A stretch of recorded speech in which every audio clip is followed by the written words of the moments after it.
So, good afternoon once again. Let's continue our discussions on the learning style. So, for a while, let me share to you our presentation. So, going back on the discussion on the uh, this one, the learning style. This was proposed by Don and Don, or designed by Rita Dunn and Kenneth Dunn. So this is the model. There are elements, and there are also what we call the stimuli. The stimuli has these following features. We have the environmental, and its elements are considered to be the sound, no? Whether you like it or you prefer to learn more while having the background music or sounds, no? There are also prefer not to have sounds while they are having their learning, or their how they study the lesson. And there are also type of learners who prefer to have good lighting or dim light. And of course, there are, excuse me, there are also students who would like to have it in a cool temperature, and depending also on the design that they have in their study room or the physical environment. When it comes to emotional, it comes to its in stimuli. There we can also talk about its motivation, who makes you motivated, and what is your drive of studying your lessons. And then we have also the responsibility, the task persistence. If you are consistent to work with your tasks in this time, or depending on the situation, and also the structure. And let's have another stimuli. You have the sociological. You prefer to learn by your own, that is by yourself. If you are alone, you would like to have it in your own self, or you would like also to have someone, a pair, or your peers, you have the same interest. And you may also study or learn through different teams. So, for example, inside the classroom, there are students would like or prefer to have a group or individual, depending on their interests. Or you would like it in by working with an adult, or variant, depending on your options, or your preferability, how you prefer to learn with. Physiological, so depending on the senses, we all know that our learners are, most of them are audio visual learners. Depending also on your intake, your mobility, and the time of the day, whether you like it on early in the morning, or early dawn, or in the noontime, or in the afternoon, or in the midnight, or in the evening. Then in the psychological, you have the analytical, the global, reflective, and the impulsive. So this time we will go into details of the learning style model presented by Dan and Dan. So these elements is provided. We have the first one, we have the environmental. This refers to the elements depending on the lighting, the sound, the temperature, of course, the seating arrangement. There are some students would like to be seated in front. There are some students to be seated with their friends, their peers. So that is the modality, of the type of seating arrangement. For example, some people need to study in a cool and a quiet environment. No, some people would like to have it in a fresh air, and others cannot focus unless they have music playing. No, we can observe some students who are doing like that. No, and it is warm, sound, and temperature elements. That's for the environmental. But when we talk about the emotional, this includes the following elements that who serves as your motivation, your persistence, your consistency of the task that you're doing, depending on the emotions that you have, your responsibility, and the structure.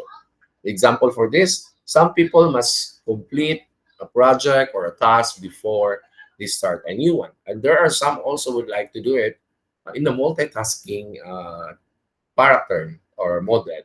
So multitasking, there are some students or learners can do multitasking. There are some also cannot do it in a multiple task variation. There are some students or learners can do one at a time. That's the the model that we are using. Sociological.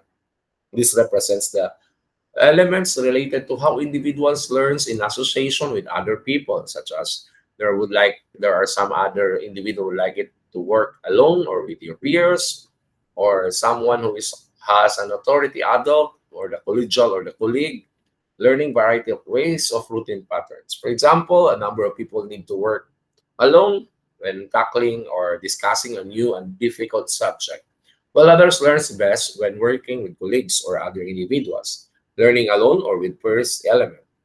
Ecological, this strand focuses on the perceptual, whether you are auditory, visual, tactile, and kinesthetic. No, again, as I said, most of our learners, especially the young learners, are audiovisual learners. They need something to see, they need to something that they have hear, or they have can touch, or they can move. And also, it talks about the time of the day, your energy levels. Most of the students, learners, intake also take eating or not while studying. No, mobility, sitting still or moving around. Example of this, many people refer to themselves as night owls because they would like to study in the evening. Mga nocturnal, no? Early birds because they function best at night or in the morning, time of the day element. Psychological, the elements in this strand correspond to the following types of psychological processing: the hemispheric, impulsive, or reflective, the global versus the analytical. The hemispheric element refers to the left and the right brain processing modes. The impulsive versus the reflective. No, so there are students who are impulsive. There are also some students who need to reflect something before making actions. This describes how people leap before thinking and others scrutinize situation before moving an inch. Global and analytical elements are unique in comparison to other elements because these two elements are made up of distinct clusters of elements found in other four strands. The elements that determine global and analytic process styles are sound, the light, the sitting arrangement, the persistence, sociological preference, and intake. Global and analytical processing styles will be discussed on the detail in the next following sessions. So those are the five area of the elements of the done and done learning style model. Now we'll be talking about who is a professional teacher. Now, the professional teacher is a licensed professional who possesses dignity and reputation with high moral values as well as technical and professional competence. So we are done on the very first part of our discussion, the identity of a learner, and now we have the teacher who is considered to be the authority inside the classroom. So there is what we call the professional teacher.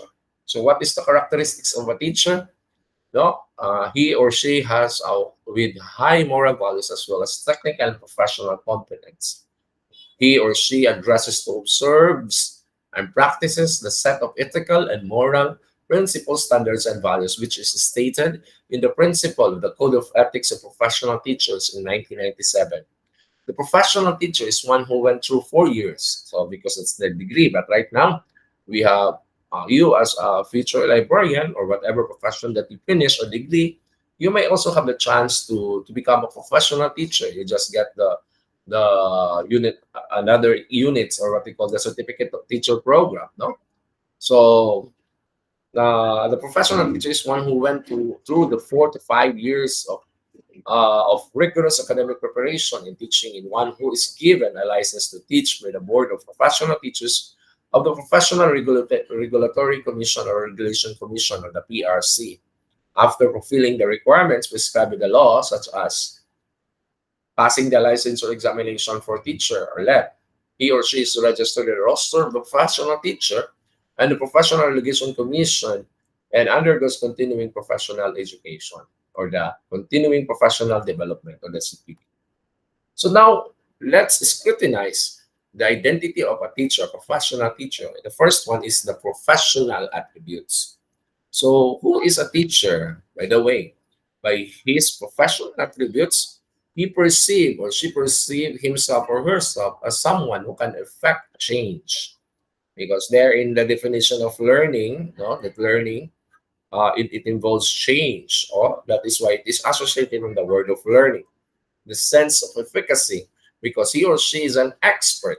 Okay, so meaning to say He is an expert of his content, no, of his major, of his or her field, no, teaching his or her subject matter or the knowledge, the content, and in how or she teaches the pedagogical knowledge. So when we talk about the expertise of the content, that is what we call the mastery of the subject matter and the content knowledge. While on the delivery of how these lessons to be delivered in the class, that's what we call the pedagogical knowledge. These are the strategies, the methodologies, the approaches, the philosophical foundation, the philosophical thoughts that guides him or her in his teaching. Now, the professional possesses the following attributes: the control of knowledge based on teaching and learning and use of knowledge to guide the science and art of his or teaching practice. So in our observation, especially in the public school, this is not to degrade or to criticize the public school. Most of those teachers who are handling that specific subject is not qualified because this is what we call there is a mismatch of content expertise. There are some instances that you are a Filipino teacher, but you are obliged to teach science subject.